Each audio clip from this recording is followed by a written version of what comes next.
Hey everybody, it's Christine Ernst, the Badass Cancer Bitch, coming to you from the Cozy Writing Cottage in Sandwich, Massachusetts, the CWC. My Zero Fucks candle is lit, so my Saturday has begun. It's a rainy Saturday, surprise, surprise. I'm up a little early and posting this one earlier, I hope, because after my writing gym this morning, I have to get in my little car and zip up to Framingham to present a jewelry workshop at a grief conference. I've made 40 pieces for folks who are grieving, and I've stamped the name or the birth date of someone onto a piece of metal.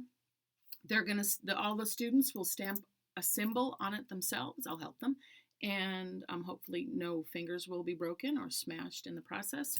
And then they'll sand and polish the piece. I'm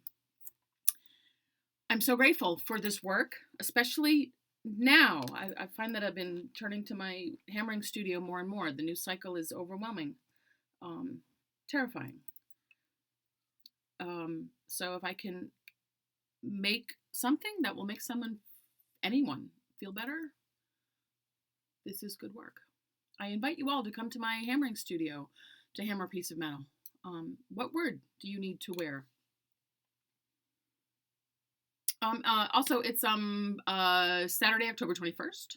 This is the 46th installment of the Fattest Cancer Bitch and the Cozy Writing Cottage, the FACB and the CWC. I'm wearing my power glasses today, as you can see, my statement glasses, because I need to feel in charge today. But they're dirty. So this piece I'm going to read is called Hammer. And it tells you all about the work that I do. I've talked about it before a little bit. Here's some more. So I hammer metal as a hobby, sort of as a job, actually. I take old silver plate, spoons, and forks, and butter knives, mostly spoons, and I hammer a nice pattern on them and then stamp words into them and then shape them into a talisman, a piece of jewelry, a keepsake, a keychain. I'm also a writer, and this kind of writing, as it were, is less ephemeral, say, than the words I write on a piece of paper. And here I will cite an argument I once had with my husband. Well, not really an argument, an important discussion I had once with my husband, who is an artist. He argued that his sculpture, by its very nature, possesses a lasting, tenable, tangible, physical quality, as opposed to the words that I churn out daily. Churn, really, weekly, on the regular. Now, not to get into the complexities of artistic merit vis-a-vis fine art versus literature, which is rather stretching it for us both, frankly, and disregarding the fact that my husband has not sculpted in stone in 30 years? 40 years? But it's not a competition. Mostly. But this idea that his oeuvre... Try saying that word casually. His oeuvre is, as it were, a dozen or so stone sculptures from the last century would have more artistic meaning simply because they would certainly physically outlast my hundreds upon hundreds of notebooks and pages and legal pads and thumb drives and performances and videos and social media posts. This idea bugged me. The upshot being that I began to consider the durability of my work. Now, the oldest metal spoon I could find a picture of on the interwebs is from the Iron Age, roughly 3,000 years old. But the archaeological record is spare, and historians not so much interested in the most mundane of objects. Google oldest metal spoon, and you get lots of sketchy eBay auctions for authentic, unplundered goods, and a few verifiable museum hits for ceremonial and decorative spoons used in ancient Rome and Egypt. Now Google oldest metal weapon, and the story is very different. Pages upon pages of ancient tools designed for bloodlust and war. What an amazing discovery! What a treasure! It tells us so much about early civilization. The irony. No pun intended. Whoever forged the oldest sword some 5,000 plus years ago in late Copper Age / early Bronze Age Eastern Anatolia certainly knew the value of a durable utensil. And while the weapon he made sits in a museum in Turkey today, the copper spoon he also certainly made and ate his porridge with is lost to antiquity. Which is a long way of saying that the words that I hammer into an old spoon may indeed last for centuries, if not millennia. Indeed, the spoon comes to me already a century old via yard sale or Salvation Army or Etsy reseller.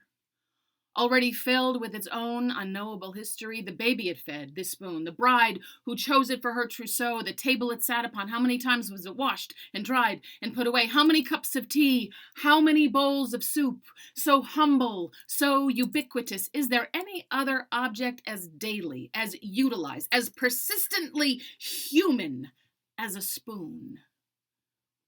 Whether in some future person's jewelry box or junk drawer or some future thrift shop or some future landfill, the word I hammer this afternoon is a little eternal, one way or the other, at least by human measurement. So when I strike the name of your beloved into an old spoon that I have fashioned into a bracelet, the name Nathan, for instance, or the words you need onto a pendant, seek joy, for instance, or on to a keychain, courage, for instance. Rest assured that these names, these words will last, will be spoken over and over, perhaps by generations, by humans 1,000 years from now, if there are still humans 1,000 years from now. Each spoon I hammer already an artifact, now an emissary, a message, a gleaming hope, a silver-plated brass prayer sent in to the continuum to do its work. Nathan, it will whisper. Seek joy, it will still sing. Courage, it will say and say and say again, long after you are gone.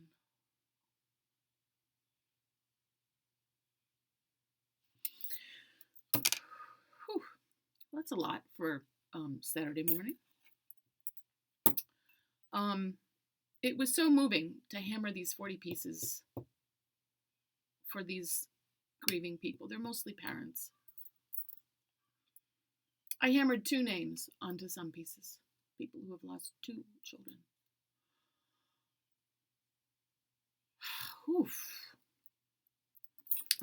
So hit me up and come to my studio and hammer something. You got an old spoon, like something from your grandmother's trousseau, the last piece that you want to make into a keepsake?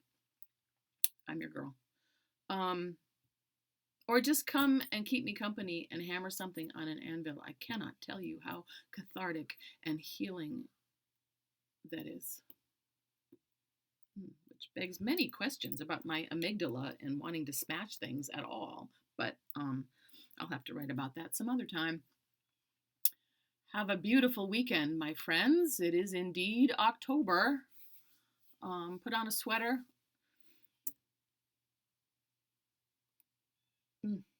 Be kind to yourself. You are beloved. Come as you are. Come and see me here in the writing cottage. I got every kind of tea, and I love to talk. So I hope you're feeling in charge as I am this weekend, and I'll see you next week. Thank you so much for tuning in. Mwah.